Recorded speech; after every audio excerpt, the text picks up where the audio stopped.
Today I wanted to discuss just some things that I've discovered as I am currently pregnant. So I'm nearly 38 weeks pregnant, and I wanted to kind of take this opportunity to discuss some pregnancy-related issues that I've experienced myself and what I've been doing from a rehab standpoint to manage these things.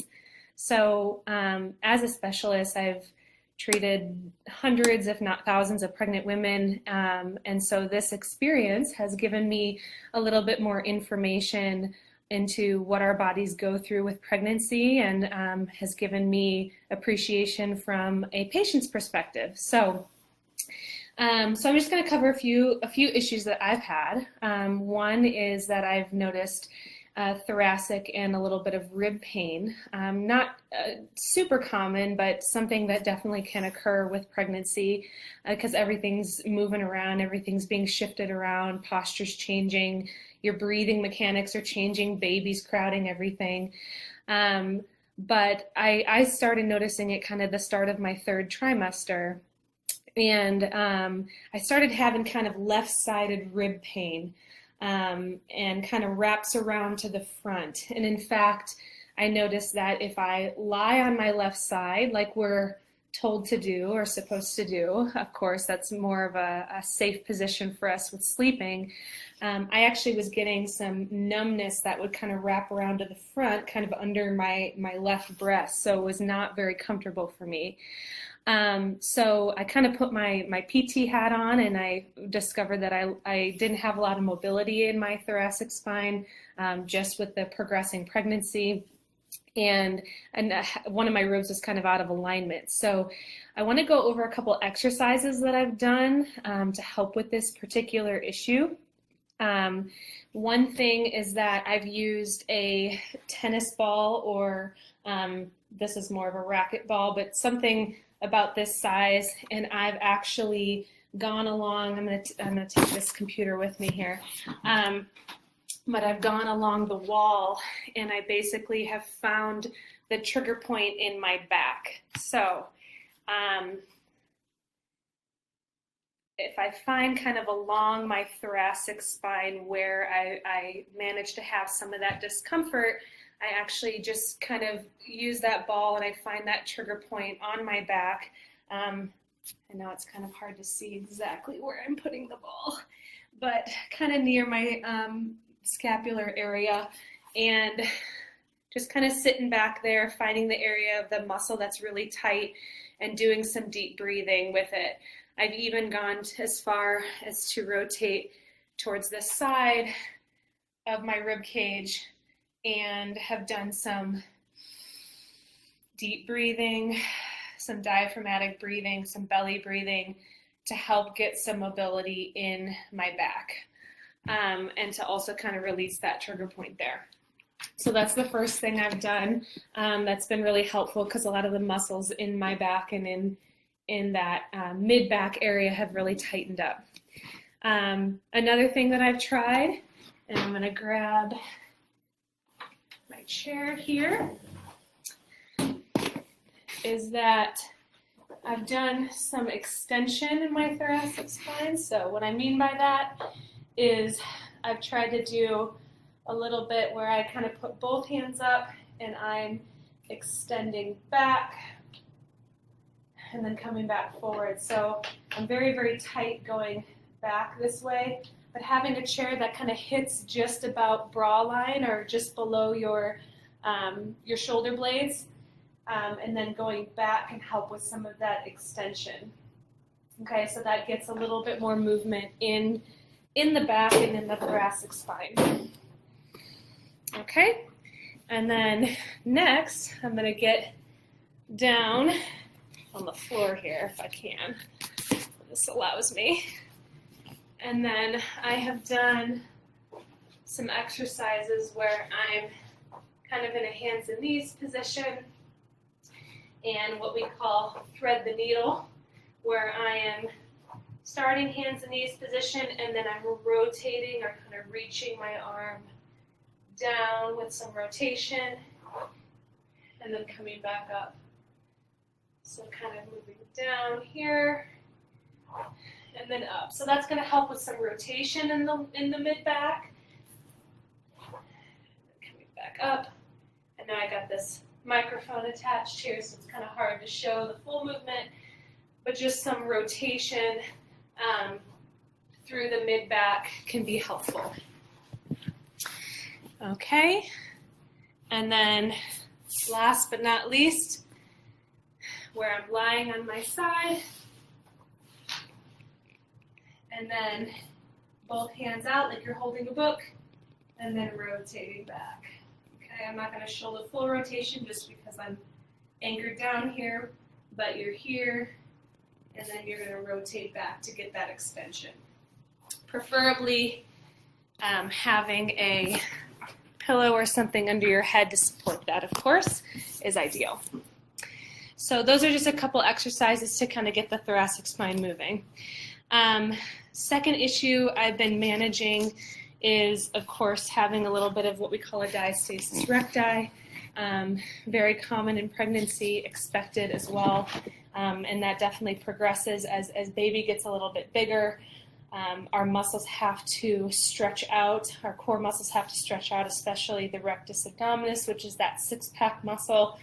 And so with the growing baby, the two rectus abdominis muscles, the belly and the muscle bellies and the connective tissue or the fascia get very, very overstretched. So it makes the muscles really inefficient, and because they're not functioning at that mid-range, which is what muscles are happiest functioning at. So when they are overstretched, we don't want to necessarily overload them. So we also want to be, a lot of times we're left with pressure balancing issues in the abdomen, where we get this abdominal bulging, breath holding, and even pressure on the pelvic floor if we're not utilizing or not breathing correctly. So a couple things that I've been focusing on with a diastasis recti in pregnancy is I've been very, very conscious of my breathing. So this includes when I get up from sitting, when I get up from lying down, squatting, during any sort of exertion that I'm doing, any sort of lifting I'm doing. So for instance, if I were to sit up from this position, from a chair, what I've been focusing on is exhaling as I stand, versus if I were to just stand up and keep my belly bulging out. If I teach myself to exhale and engage my lower belly as I stand or as I exert myself, that those are some techniques. That's just an example. So that carries over into getting out of bed. That carries into having to lift something that's heavy. And we want to be careful about how we're moving and how we're breathing. And then when you are getting out of bed, ideally what you want to do is you want to rotate to one side and push yourself up. You don't want to necessarily do the whole sitting up and holding our breath and everything is bulging, and it's putting a lot more pressure on that diastasis. I have avoided crunches or any ab work while lying on my back in my second and third trimesters. If my muscles are, again, stretched out, they're not going to be efficient. They're not going to activate appropriately.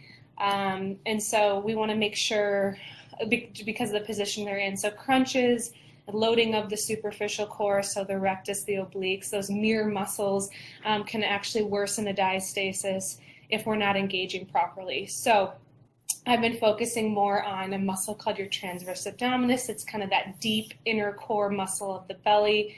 And I've modified my positions with working out to like sitting, kneeling, hands and knees, standing. So for example, if I were to show an exercise that I've modified for core work, one example would be I'm kneeling, okay, and see if I can get this angle better. Okay, so with kneeling, I might have a ball in my hands or something like that. And then I'm inhaling, and then as I exhale, I'm pulling in that lower belly and pushing the ball together. So I'm working on my core with the proper breathing mechanics as I do it. So that's just one example of a modification that you can make for doing some abdominal strengthening in your second and third trimester. And then last but not least, the third issue I wanted to touch on is having a little bit of swelling in the feet and ankles. Very common. I've noticed it actually in the past week or so. Worsens when I'm less active with the more sitting that I'm doing. Of course, this makes sense with how baby is in the pelvis, so it cuts off that blood flow, that lymphatic flow, which then leads to the swelling. So what I've done to manage includes some compression stockings that I got on Amazon, pineapples, pink. I mean, they have all sorts of really cute designs, but they're about 20 to 30 millimeters of mercury, so pressure, 20 to 30 of the pressure, and that actually has helped quite a bit. I know I don't have them on right now, I'm not being a good patient, but that is something that has really helped with my swelling. I've been making sure I get exercise, moving at least 30 minutes of exercise 5 days a week.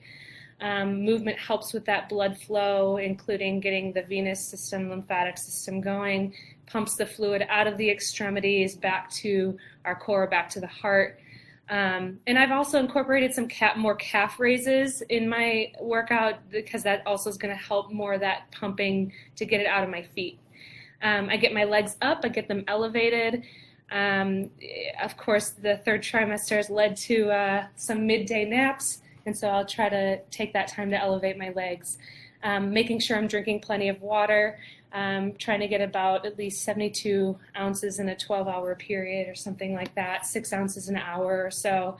And then monitoring if I need more based on my activity or based more on if I'm sweating, if it's really hot outside.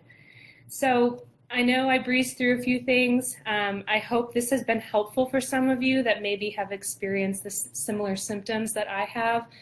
Obviously, there's many ailments we can have when we are pregnant or during pregnancy, but a lot of them can be managed therapeutically. So know that there's things that you can do to manage this, common complaints. But if you need to partner up with a pelvic health, pelvic rehab specialist, please do so. We're not only trained in postpartum care, but we're also trained in peripartum or while you're pregnant care, including preparation for birth.